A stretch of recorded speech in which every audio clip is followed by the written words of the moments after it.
So, Spurs, top of the Premier League, Brian, after a somewhat bizarre North London derby. 2-0 to Tottenham. Arsenal absolutely dominated possession, yet still as comfortable a win as I can remember Spurs having in a North London derby. For sure. It's normally a game, Nathan, with plenty of goals. And in the past, Spurs have often floundered from a lead position. But today, in the system that they're playing, and the confidence they're playing with, and the individual performances, it did come out to be a comfortable win. 2 magnificent goals in the first half on the counter-attack, typical of Spurs' performances now under Jose Mourinho, and not unlike the game with Manchester City, where they did the same thing and kind of suffocated Manchester City the second half. Today they allowed Arsenal to have the ball. And as you suggested, Arsenal never really looked like they were going to pull it out. Although had they had the breakthrough, Lloris had a couple of saves to make, a couple of decent headers from Lacazette. But other than that, it was just Arsenal with the ball, putting it into the penalty area, and Spurs clearing it with reasonable composure and confidence, you'd have to say, but certainly great organisation, discipline and understanding of how they were going to go about their business. We could spend all day, as normal, talking in superlatives about Harry Kane and Heung-Min Son, but the goals are only half the story. It was the defensive side of it, and Alderweireld and Dyer and Højbjerg, and not even just them. It looks as though Mourinho has a group of players there now who really do believe and trust in what he's telling them to do, because they didn't offer anything in the second half. It was a very unselfish performance, it felt, from a side who were 2-0 up in a North London derby, who I'm sure would love to have gone out and scored more goals. Yes, that looks like the way it is. I mean, the players are brought into it because it's been successful. They're winning games. They're probably getting substantial bonuses for winning games. They lost the first match of the season. Other than that, they've not lost a game. Lost a game in the Europa League, but they're stringing the wins together and against the better teams. I think, for years Spurs have struggled against the traditional top 6 away from home, particularly, but even at times at home too.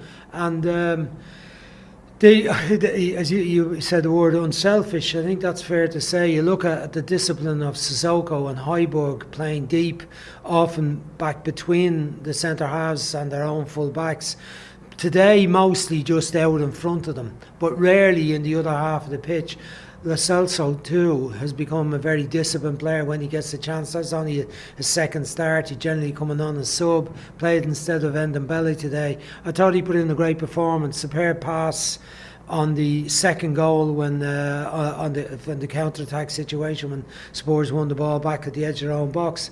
But yeah, nothing in the second half in terms of controlled possession, maybe one little spell at one stage, but in general I would say they had very few passes in the opposition's half, but they seemed quite content with that. The players have bought into it.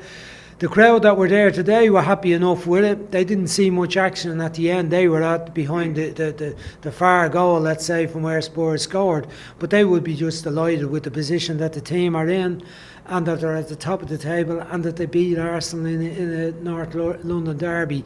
It'd be interesting how the crowd would react to them playing like that consistently, allowing the opposition to have the ball in their own stadium. I'm not sure.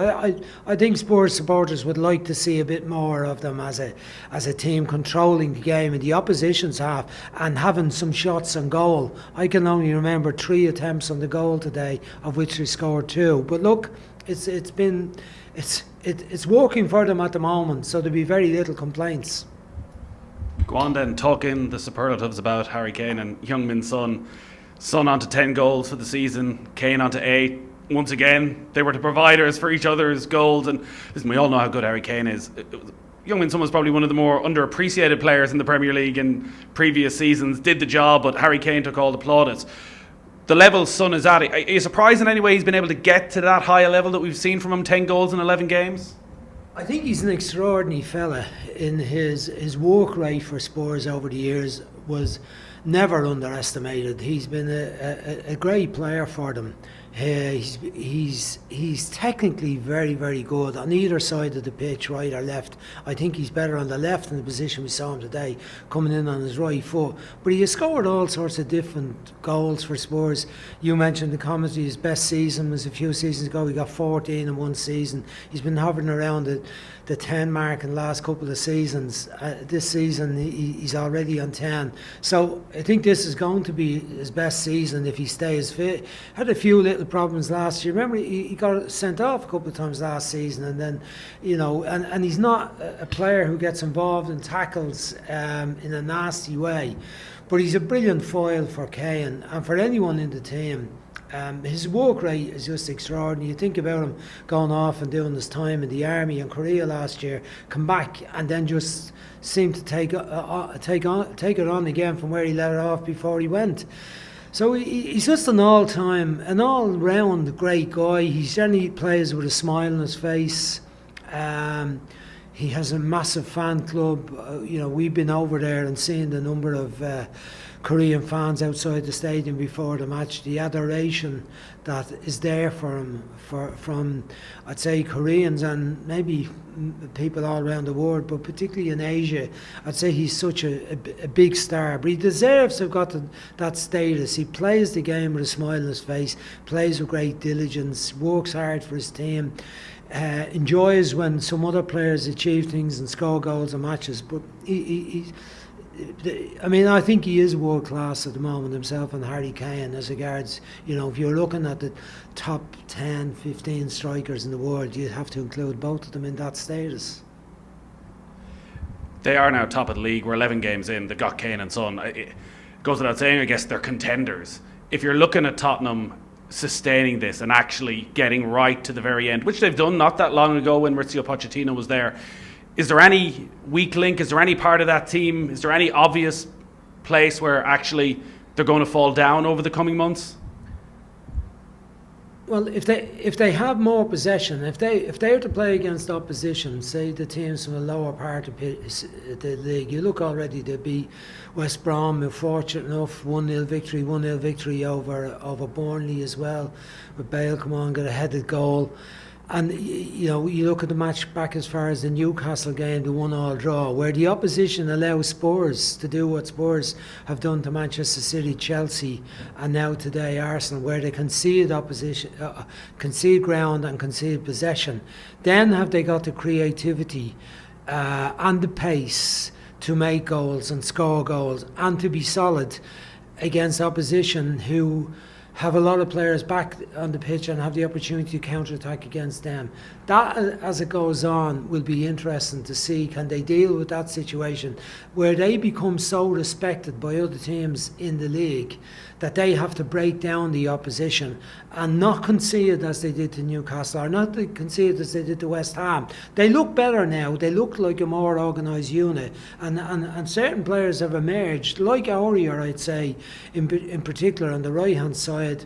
Left-hand side looks better now with Reguilon, although I think Davies is a very reliable defender. The centre-half pairing seems to have sorted itself out, and the central holding pairing in midfield. These were all areas that weren't very clear in the first few games. Sanchez played a lot of matches early on. That was a partnership with Dyer and with Alderweireld at various times. We've seen Rodon coming in and do a very good job. Now suddenly looks like he's got 4 for 2, all of whom look competent, and he looks like he has 4 full-backs that are competent for 2 positions. The midfield area might be less so, and Dembele is still a bit of the team. He every game he starts, he has to go off after an hour or 65, 70 minutes. I don't think you can rely on him for sure. Lo Celso looks like he's a good option in that position. Højbjerg and Sissoko have talked about good in stopping the opposition playing. A disruptive obstacle, I'd say, for opposition. But can they create when the other side of the game is necessary? That remains to be seen. The attacking part of the pitch we've spoken about, and we know they've options. Not much of Bale yet, but we may see him emerge as the season goes on. What about Arsenal then? 15th in the Premier League table. They've lost 5 of the last 7. I think it's 1 goal from open play in their last 6 matches. Aubameyang had half a chance tonight, but he just looks a shadow of the player who was so brilliant and who carried them through so well over the last couple of seasons. What is the outlook for Arsenal and Mikel Arteta right now? Not very good. 13 points after 11 games is quite dire from their point of view, I'd say. And you know, all the early optimism that was there because they won the cup last year in the Community Shield, which kind of came together fairly quickly given there was no great break in the season. There was a lot of optimism that he had sorted out some of the issues. Initially went to a back 3, not today, but to solve some of their defensive frailties, and that looked like it was working. Then he changed. I think after the Aston Villa match, having beaten Manchester United 1-0, which was their best win of the season, next match with more or less the same team, they were destroyed by Aston Villa 3-0. So then he goes to a back 4 and hopes that that'll come along and work out for them, but it hasn't really. They've got problems because obviously conceding a few goals, I think that's 14 they've conceded in the league, which is not drastic, but the problem is that conceding them at vital times. And when you look at the match today where they were open in the middle of the field, the stability you're hoping for Partey, who a lot has been invested in him. I thought he did okay today. He did quite well up until he got the injury and walked off the pitch at the wrong time when Spurs were counter-attacking. Arteta actually tried to push him back onto the pitch, and I think he did further damage to the injury in trying to stop that Spurs attack. But you know, it's up front, the creation of chances. That's not happening. Depend on whipped-in crosses from Bellerin and Tierney. Not enough there. Aubameyang, his confidence seems to have evaporated. Lacazette is a bit in and out. Not sure where he's going to start or not. Started today. I thought he did quite well playing that number 10 position. But unfortunately, the balance behind him of Xhaka and Partey didn't work out. And Ceballos come on, didn't make an awful lot of difference. So not in great shape at the moment, Arsenal. Badly need to get a couple of victories. A couple of games coming up which I think are not the hardest. Burnley, Everton, there's one other one there I think coming up soon that I'd say they should have a fair chance in. But right now I'd say confidence has been drained. The manager is talking a great game, but the team needs to start doing it on the pitch for the manager, or else there's going to be, you know, further turmoil between now and the end of the season. I don't see the manager being under pressure, but at least I think there's questions been asked, and I think, you know, the idea of, well, we get the man, we have the man, we know the man, he's never managed before, but we know he's the right man. There's some questions about that now. Great stuff.